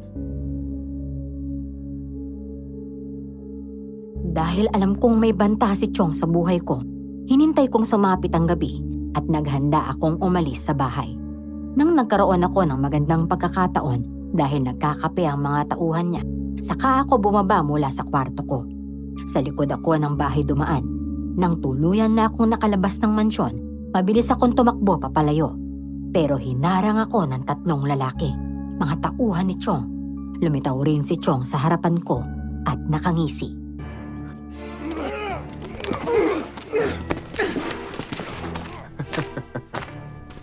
Tatakas ka. Paano ba yan? Nahuli kita. Alam ko sinabi na sa'yo ni Linda ang lahat. Akala niyo ata wala akong utak, ano? Nauna ka nang dinala si Linda sa abandonadong lugar. Huwag kang mag-alala, magkikita rin kayo mamaya. Hayop ka talaga, Chong! Hanggang kailan ka talaga magiging ganyang kaitim ang budhi, ha? Sa kabila ng ginawa mo sa akin, hindi ako nagtanim ng galit sa'yo. Pero talagang wala kang balak na tigilan ako. Ikaw, alam mo ikaw na lang talaga ang isa sa sagabal para tuluyan ko nang makuha ang lahat. Kayo nasa tamang edad ka na. Panahon na para tapusin ko na rin. Chong, aray! Pamangkin mo ako! Pero bakit gusto mo akong tapusin, ha? Walang pamangkin sa akin. Ang gusto ko lang, mapanatili sa akin ang lahat. Huliin niyo na yan at dalhin siya sa hideout. Siguraduhin yung walang makakakita at makakapansin. Ha? Bilisan niyo!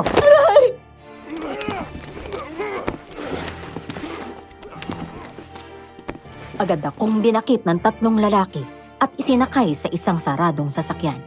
Mga 1 oras ang biyahe bago kami nakarating sa pupuntahan namin. Dinala nila ako sa abandonadong building na pagmamay-ari mismo ng mga magulang ko noon. Nakita kami ni Linda ron. Umiiyak siya habang humihingi ng tawad sa akin.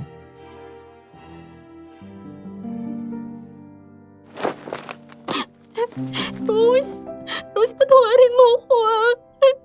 Sinabi ko kay Papa na alam mo na yung plano niya at sinabihan kitang tumakas. Natakot din kasi ako sa kanya dahil napaparasahan niya ako kapag hindi ako naisabi ng totoo, eh. Napakawalang hiya talaga ng Papa mo, Linda.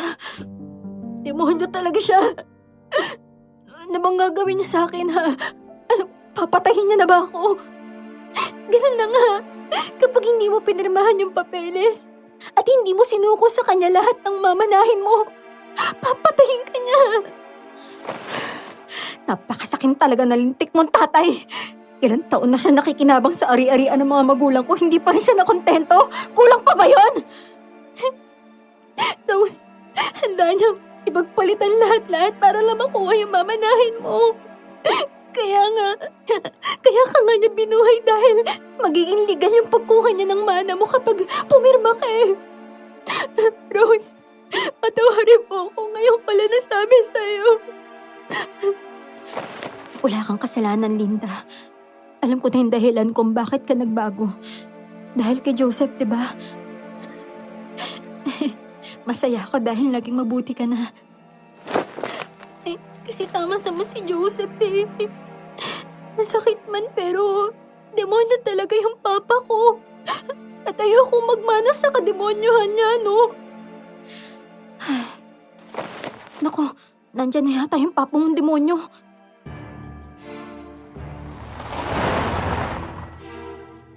Dumating ang sasakyan ni Chong. Bumaba siya na may hawak na mga papel at baril naman sa kaliwang kamay. Naglagay siya ng lamesa sa harapan ko at inilapag ang mga papeles.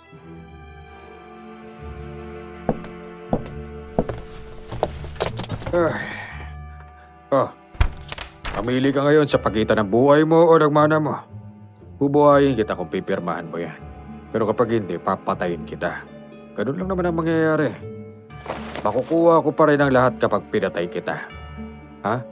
Kung ako sa'yo, magiging matalino ako sa pagpili. Kapatid mo ang tatay ko sa ama. Wala kang utang na loob. Kahit 7 taon lang ako nung dumating ka sa bahay. Alam kong iniligtas ka ng tatay ko sa kamay ng stepfather mong adik. May karapatan akong kunin ang lahat ng ari-arian ng tatay mo dahil sa kanyang pinamana ng tatay namin ang lahat. Eh bakit? Anak niya rin naman ako ah. Pero hindi man lang niya ako pinamanahan. Kulang pa ba yung pagliligtas niya sa'yo at pagpapaaral, ha? Kulang na kulang, Rose. Kulang. Wala kang alam sa pinagdaanan ko dahil pinagdamutan nila ako. Napakawalang hiya ng tatay mo. Galit pala ang dahilan kaya mo nagawa sa akin ang lahat ng to. Ano bang malay ko sa nangyari sa buhay niyo noon, ha? Bakit ako'y sinisigil ninyo? Bakit ako'y pinapahirapan niyo na ganito? Simple lang naman eh.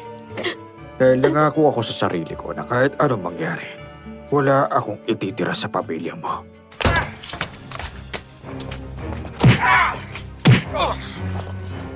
Habang nagsasalita siya, bigla namin narinig na may suntukan sa labas.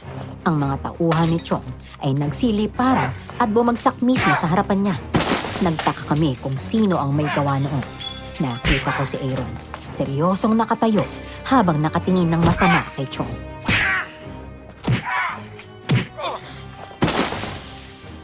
Ikaw na namang hayop ka.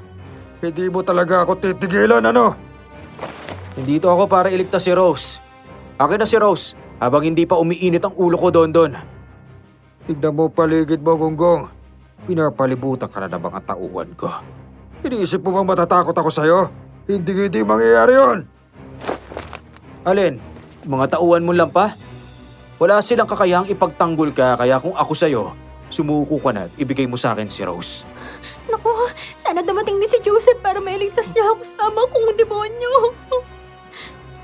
Teka, bakit ka naman niya ililigtas?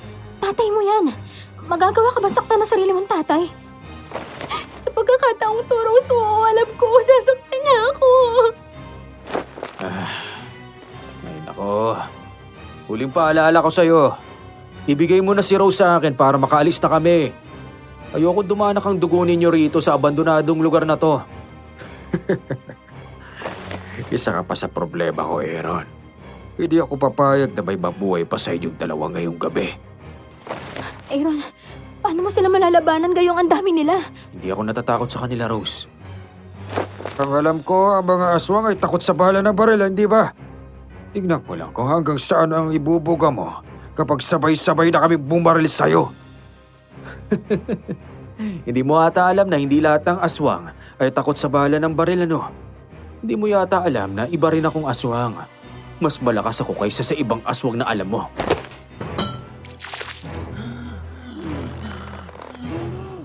May kinuha si Aaron na langis mula sa bulsa niya at ibinuhos iyon sa kamay niya.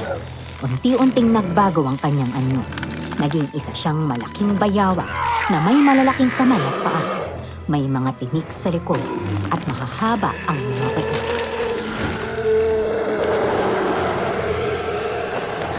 Ay, hindi! Isang halimaw! Isa siyang aswang na abwak. Pero huwag ka matakot sa kanya. Linda ha, hindi siya masamang nilalang.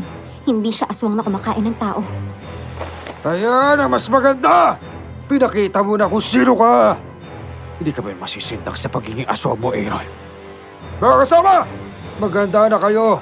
Paulanan nyo ng bala ang animal na yan! Chong! Chong, wag po!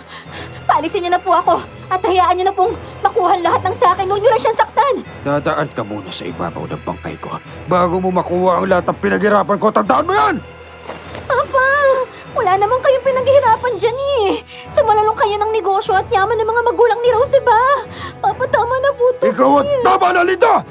Kasalanan to ni Joseph kaya ka nagkakaganyan eh. Sige na! Barilin nyo na ang alimaw na yan!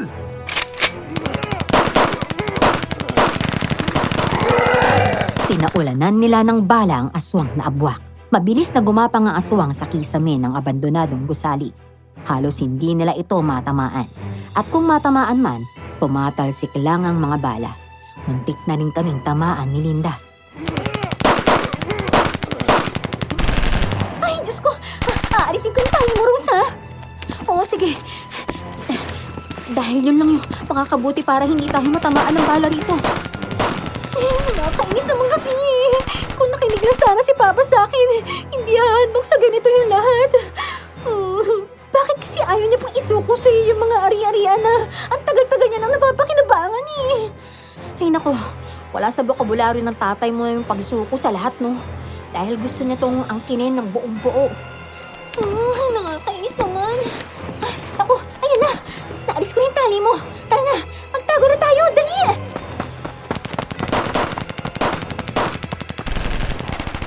Nagtago kaming dalawa at halos hindi kami makapaniwala kung paano iniiwasan ni Aaron ang mga bala. Parang kabisado niya kung sino ang babaril sa kanya. Nung una, umiiwas pa siya. Pero nang masugatan na ang balat niya dahil sa sobrang pagbabaril sa kanya, doon na siya gumanti. Bawat tauhan ni Chong na nahuhuli niya, sinasakal niya at walang habas na pinapatay.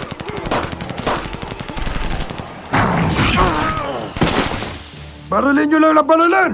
Kahit gaano katigas ang katawan dyan, bibigay din yan! Chong! Tama na po! Marami na rin po mga kasama mong napatay ni Aaron kaya tama na! Nangyari ang lahat ng dahil sa'yo. Kayong dalawa, takpin nyo si Rose na nyo! Ano ba? Bitawan niyo nga ako! Papangit ka! Mga kahayop kayo! Ay! Nakawalan niyo nga yung pisa ko si Rose! Nakawalan niyo siya! Dadagdagan ko yung kapangitan yung dalawa kapag hindi niyo binitawan yung pisa ko! Ano ba? Bitawan niyo nga sabi ako eh! Mga lintik kayo! Sabing bitaw! Tutusukin ko yung mata ninyo eh!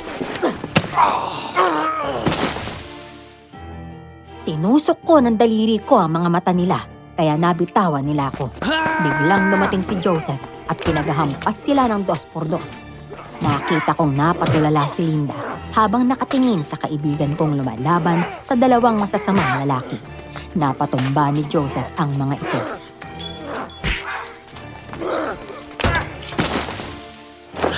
Ayos na ba kayong dalawa? Oo, ayos lang kami. Salamat dumating ka, Joseph, ha? Akala ko hindi mo natutuparin yung promise mo sa akin, eh. Teka, nangako siya sa'yong darating siya? Oo, nag-usap kasi kami. Kaya rin niya alam yung lugar na to dahil binanggit ko sa kanya yung plano ni Papa, eh. Teka, si Atong, kamusta na? Okay na siya. Nagpapahinga siya sa bahay. Ano? Teka lang, bakit nandun si Atong sa bahay mo? Nakatakas siya sa mga tauhan ni Dondon. Siya yung nagtago kay Atong. Ha? Gusto mamaya ko na ipapaliwanag sa inyong lahat. Insan, dito mismo sa abandonadong building na to pinatay ni Papa yung mga magulang mo. Patawarin mo ako kung hindi ko sinabi sa'yo kaagad lahat, ha? Ano? Oo, alam ko na lahat ng ginawa niya. Kaya sana magtagumpay si Aaron sa paglaban sa mga tauhan niya at makuha mo na yung nararapat para sa'yo, Insan. Patawarin mo ako. Gusto kong pagbayaran ni Papa yung mga nagawa ng kasalanan.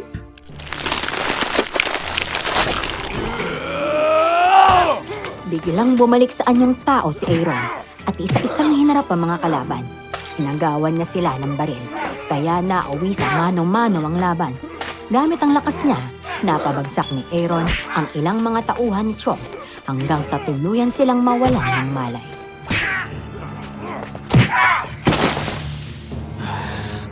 Kukunti na lang kayo.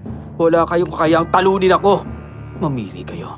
Mabubuhay o papatayin ko na lang kayo ng tuluyan. Lumaba kayo! Kaya nang napag-usapan natin kung sino man ang makakapatay sa aswang na yan, bibigyan ko ng 1 milyon! Gagastos ka talaga ng ganyan para sa buhay ko? Sa totoo lang, wala akong balak pumatay. Gusto ko lang kayong bigyan ng leksyon, lalo na ikaw, Dondon. Papa, tama na po yan, oh. Parang awa niya na. Tama na pa. Hindi ako susuko sa aswang na yan! Lumaba kayo! Napilitan silang lumaban dahil sa utos ng tiyuhin ko. Pero wala silang pag-asang manalo. Tuluyang pinatumba ni Aaron ang lahat ng tauhan ni Chong. Nanginig si Chong habang tinututukan ng baril si Aaron. Ano pang hinihintay mo? Iputok mo na yan. Huwag kang duwag. Matapang ka lang yata dahil may mga kasama ka eh. Wala ka ng kakampi ngayon, Dondon. Hindi ako magpapatalo sa inyong lahat. Kung mapatay man ako dito, meron akong isa sa inyo na isasama sa ukay! Wala ka pa rin talagang balak sumuko, ha? Wala sa bukabularyo ko sumuko! Hayop kang lalaki ka. Sinira mo lahat ng plano ko! Hayop ka. Hindi kita mapapatawad sa ginawa ko! Hindi naman ako nanghihingi ng tawad sa iyo ah. Mamamatay ka na! Mamamatay ka na, Rose! Isang malakas na putok ang umalingaw-ngaw sa buong paligid. Halos hindi ako makapagsalita nang bigla akong yakapin ni Linda. Siya ang nabaril ng sarili niyang ama sa likuran.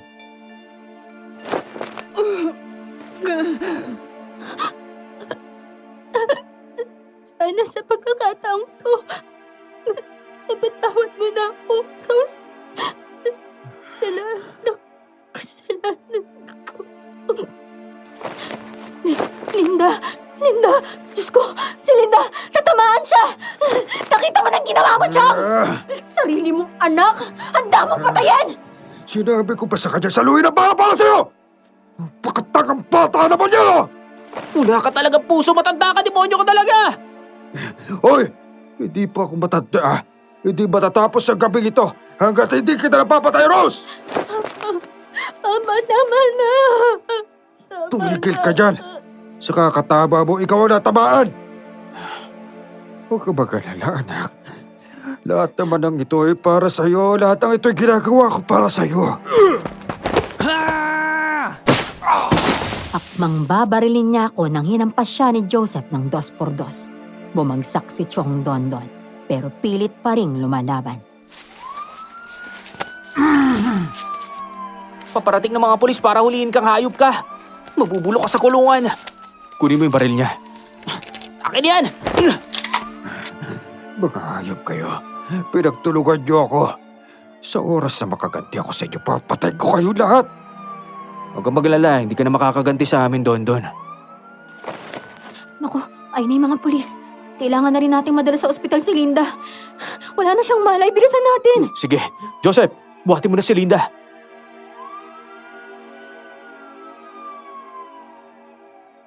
Hinuli ng mga pulis si Chong. Nakisabay din kami sa isang patrol para maihatid si Linda sa ospital. Natatakot ako na baka may mangyaring masama sa pinsan ko. Si Aaron, kahit tuguan, parang baliwala lang yon sa kanya. Si Joseph ang nagbabantay kay Linda sa loob at kami naman ni Aaron ang nasa labas.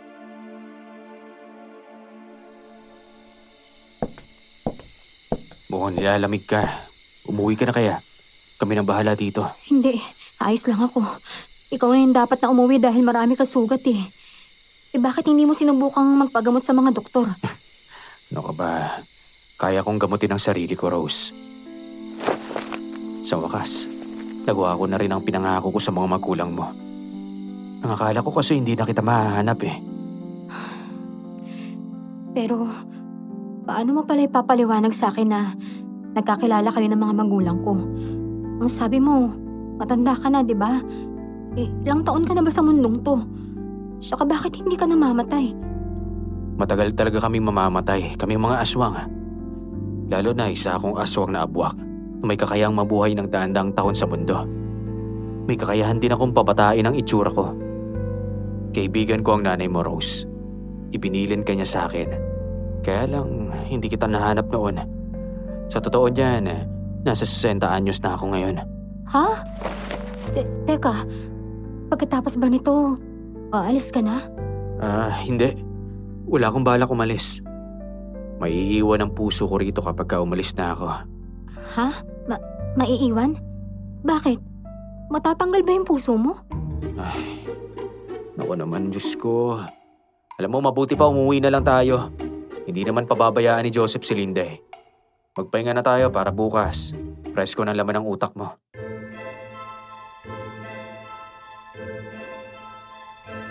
Hinila niya ako paalis ng ospital ng mga sandaling iyon. Doon na rin natulog si Aaron sa mansyon. Nang sumapit ang umaga, tahimik ang paligid. Wala na ang boses na palagi kong kinatatakutan noon, si Chong Dondon. Samantala, may naamoy akong mabangong aroma mula sa kusina. Kaya nang tungo ako roon, nakita ko si Aaron na nagluluto ng napakasarap na pagkain.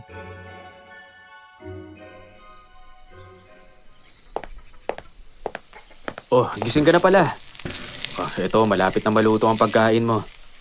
Ba, magaling ka palang magluto Oo, Aaron, may asawa ka na ba? O may kasintahan? wala pa. Pero magkakaroon na. Ganun ba? Sige, aalis pala ako papuntang ospital. Gusto ko makita yung pinsan ko eh. Hindi na rin ako kakain. Mukha kasing hindi ko type yung niluluto mo. Ano?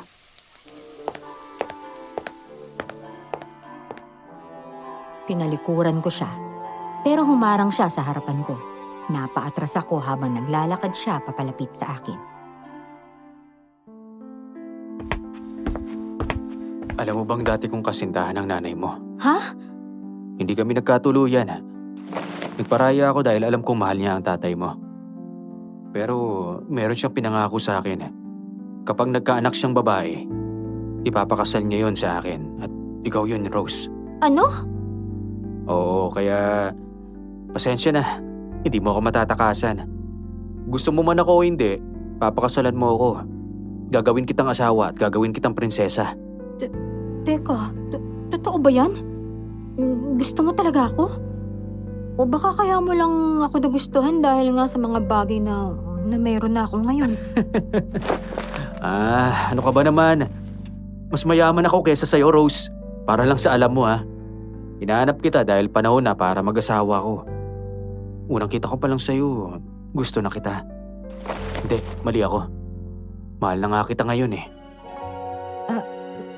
Pwede bang bigyan mo muna ako ng pagkakataong mag-isip? Nakakabigla ka naman kasi. Pero sige, aaminin ko na, crush kita. Pero syempre, ayoko namang masyadong mabilis ang lahat, no? Naiintindihan ko naman yun. At handa akong maghintay kung kailan ka handa, Rose. Niyakap ako ni Aaron ng napakahigpit. Sa unang pagkakataon, naramdaman kong ligtas ako habang nakasandal sa dibdib niya. Kumain muna kami bago nagtungo sa ospital.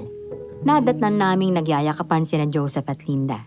Nagpapasalamat din ako sa Diyos dahil buhay pa ang pinsan ko at hindi napuruhan ng matindi.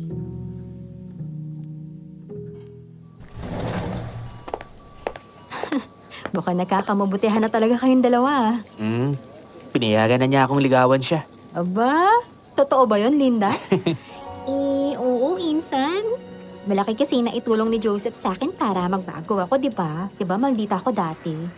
Alam mo, sa tingin ko, sign na rin yun para malaman kong siya talaga yung para sa akin. Ay, nako. Mabait naman talaga si Joseph eh. Kaya hindi ka magsisisi sa kanya, insan.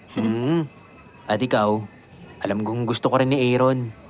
At alam kong may pagtingin ka rin sa kanya, di ba, Rose? Ang totoo, nag-usap na kaming dalawa. Aalagaan ko si Rose, Joseph. Alam kong matagal ang pinagsamahan ninyong dalawa at mahalaga si Rose para sa'yo. Huwag kang maglala. Hindi ko hahayaang may manakit kay Rose. Kahit ano man ang mangyari. Mabuti naman kung ganun. Dahil ang babaeng kagaya niya, dapat minamahal at inaalagaan.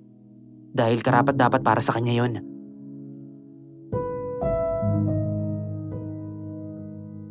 makalabas si Linda sa ospital, pinuntahan namin si Chong sa kulungan. Si Chong Dondon ay emosyonal na humarap sa amin.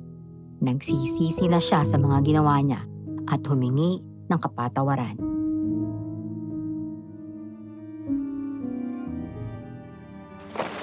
Patawarin mo ako, Rose. Sa kagustuhan kong makaraos sa kahirapan, nagawa kong lokohin at patayin ang mga magulang mo.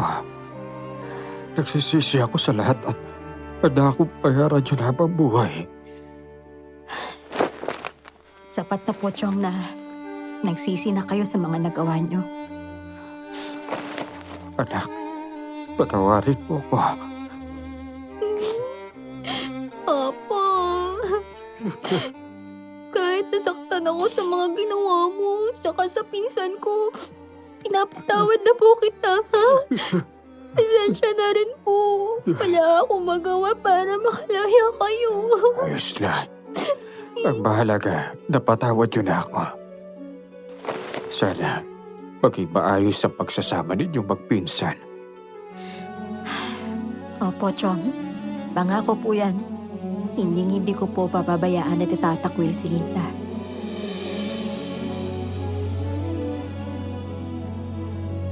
Nagpapasalamat ako dahil sa wakas, nabigyan na ng hostisya ang pagkawala ng mga magulang ko. Nabawi ko rin ang lahat, pati ang mga negosyong inangkin ni Chong. Sa kabila ng ginawa ni Linda, hindi ako gumanti. Binigyan ko pa sila ni Joseph ng lupa para makapaghanap buhay. Si Namang Bong naman, ibinalik ko sa hasyenda. At si Aling Grace, ginawa kong mayordoma. Ngayon, mag-asawa na kami ni Aaron at mayroon ng 3 anak. At napakasaya na ng buhay namin. Hanggang dito na lang po ang aking kwento. Maraming salamat po sa inyong lahat. Nagmamahal, Rose.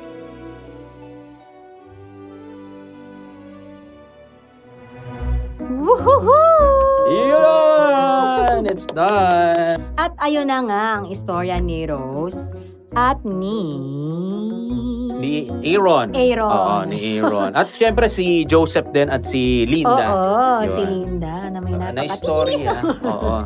Ayun, di ba? Ang ganda rin ng lesson nito. Kaya, excited ako mabasa yung mapipili nating Kayanggaw of the Day for this story. Yes. Kasi napakaraming lesson to learn sa storya na to. Kaya aabangan po namin yan, mga Kayanggaw, ha? Alright. Pagandahan ng napulot ninyong aral sa kwento ni Rose. Okay? O, meron pa ba tayong pahabol? Or ano?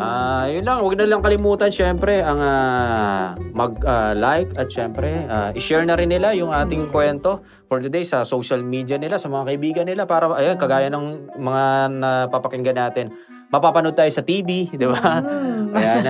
At syempre, wag nilang kakalimutang mag-subscribe. Yes, Diba, kung para- bago ka pa lang, wag na pang mahiya. Mag-subscribe na po para magkita-kita po tayo ulit sa susunod na episode and video.